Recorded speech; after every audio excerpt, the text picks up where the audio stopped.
Salam jemaat Tuhan. Tema khotbah kita pada malam hari ini adalah iman yang tak tergoyahkan. Mengenal Tuhan secara pribadi adalah kunci untuk iman yang tak tergoyahkan. Sekali lagi bahwa mengenal Tuhan secara pribadi adalah kunci untuk iman yang tak tergoyahkan. Pembacaan kita pada malam hari ini kita ambil dari Matius pasal yang ke-16 ayat 5 sampai yang ke-12. Adapun ayat ini perikopnya adalah tentang ragi orang Farisi dan Saduki. Dan dari sharing kita pada malam hari ini, dari renungan yang disampaikan pada malam hari ini, kita berharap bahwa jemaat, bahwa kita semua dapat belajar bagaimana mewaspadai ragi orang Farisi dan Saduki. Saya bacakan untuk kita Matius pasal 16 ayat yang ke-5 sampai yang ke-12 tentang ragi orang Farisi dan Saduki. Pada waktu murid-murid Yesus menyeberang danau, mereka lupa membawa roti. Yesus berkata kepada mereka, "Berjaga-jagalah dan waspadalah terhadap ragi orang Farisi dan Saduki." Maka mereka berpikir-pikir, dan seorang berkata kepada yang lain, "Ini dikatakannya karena kita tidak membawa roti." Dan ketika Yesus mengetahui apa yang mereka perbincangkan, ia berkata, "Mengapa kamu memperbincangkan soal tidak ada roti, hai orang yang kurang percaya? Belum juga kamu mengerti. Tidak kamu ingat lagi akan 5 roti untuk 5.000 orang itu, dan berapa bakul roti kamu kumpulkan kemudian? Ataupun akan 7 roti untuk 4.000 orang itu, dan berapa bakul kamu kumpulkan kemudian?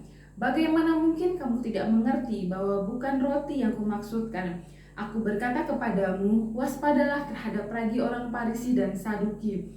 Ketika itu barulah mereka mengerti bahwa bukan maksudnya supaya mereka waspada terhadap ragi roti, melainkan terhadap ajaran orang Farisi dan Saduki. Dari pembacaan ini kita mengetahui bahwa Tuhan itu memperingatkan para murid-muridnya untuk mewaspadai ragi orang Farisi dan Saduki. Ragi orang Farisi dan Saduki dalam hal ini adalah secara simbolis Tuhan menyatakan tentang mewaspadai ajaran orang Farisi dan orang Saduki.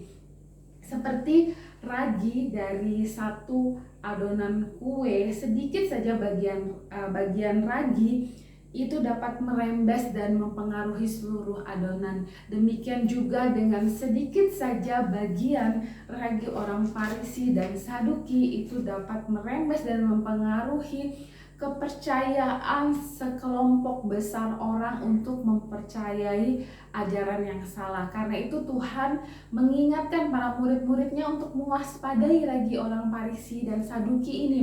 Dan kita tahu bahwa bisa jadi secara tidak sadar kita ini yang sudah mungkin mendalami firman Tuhan, belajar firman Tuhan, bisa terjebak di dalamnya atau mengalami ragi orang Farisi itu secara tidak sadar ada di dalam kehidupan kita. Karena itu Tuhan memperingatkan untuk kita berjaga-jaga, untuk kita mewaspadai. Lalu bagaimana mewaspadai ragi orang Farisi ini, pengajaran yang salah di dalam gereja Tuhan dewasa ini? Ada 3 hal utama untuk kita bertumbuh dalam iman yang tidak tergoyahkan, sehingga kita tidak mudah goyah, tidak mudah diombang-ambingkan oleh pengajaran yang salah. Poin yang pertama adalah mengenal Tuhan secara pribadi.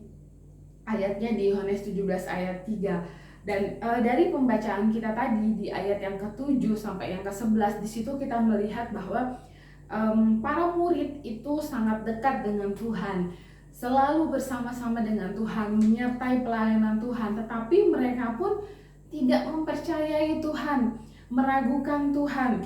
Nah, begitu juga dengan kita. Mungkin kita melayani, kita beribadah, tetapi apakah kita mengenal Tuhan? Apakah kita sungguh-sungguh percaya kepada Tuhan? Atau kita sama seperti para murid, ya kita melakukan ibadah kita secara lahiriah, tetapi dalam hati kita jauh, kita tidak mempercayai Tuhan sepenuhnya. Lalu yang kedua, ada orang yang mengenal ajaran Tuhan dengan baik, dengan menguasainya, memegang doktrin dengan begitu kuat. Contohnya orang-orang Farisi ini menguasai Taurat dari A sampai Z, tetapi di dalam hatinya tidak mengasihi Tuhan. Nah, lalu bagaimana membangun pengenalan akan Tuhan itu? Kita mengenal Tuhan, kita juga mempercayai Tuhan, mengasihi Tuhan. Yang pasti satu hal yang kita perlukan adalah bertekun dalam mempelajari firman Tuhan, membaca Alkitab, berdoa, menyembah Tuhan. Dalam hal ini adalah komunikasi dua arah, membaca firman dan juga berdoa dalam pujian dan penyembahan. Kita terus menerus konsisten membangun pengenalan kita akan Tuhan. Ada komsel, kita ikut komsel, ada persekutuan, ada ibadah demi ibadah, kita ikuti dengan konsisten membangun pengenalan kita. Itu poin yang pertama ya. Poin yang kedua adalah mempercayai Tuhan dalam Amsal 3 ayat 5 sampai 6. Mempercayai Tuhan dalam hal ini tidak hanya percaya bahwa Yesus itu Tuhan, Dia anak Allah, Dia Allah yang penuh kasih, Dia Allah yang berkuasa, tetapi mempercayai Tuhan adalah seluruh hati dan kehidupan kita itu kita serahkan kepada Tuhan, kita percayakan kepada Tuhan. Apa yang Tuhan kehendaki, kita ikuti. Apa yang Tuhan inginkan dalam kehidupan kita, seluruh aspek kehidupan kita serahkan kepada Tuhan, kita percaya kepada Tuhan. Dan Tuhan sendiri di dalam ayat perikop yang kita baca, Dia menegur murid-muridnya karena sekian waktu bersama-sama tapi murid-muridnya juga tetap tidak percaya kepada Tuhan, meragukan Tuhan, bahkan memikirkan nanti ini lupa bawa roti, mau makan apa ya di sana. Padahal mujizat sebelumnya, mujizat demi mujizat sudah Tuhan kerjakan. Dan murid-muridnya yang bersama-sama dia pun tetap tidak percaya. Dan itu begitu juga dengan kehidupan kita. Mari percayakan kehidupan kita kepada Tuhan dengan membangun pengenalan kita sebagai landasan iman kita terlebih dahulu kepada Tuhan. Kemudian yang ketiga, melakukan kehendak Tuhan. Di dalam Yohanes 7 ayat yang ke-17, ketika kita sudah mengenal Tuhan, kita membangun pengenalan kita akan Tuhan, kemudian kita mempercayai Tuhan secara otomatis pasti ada kerinduan di dalam hati untuk melakukan apa yang Tuhan mau. Ada komitmen untuk taat dan sukarela melakukan apa yang menjadi perintah Tuhan.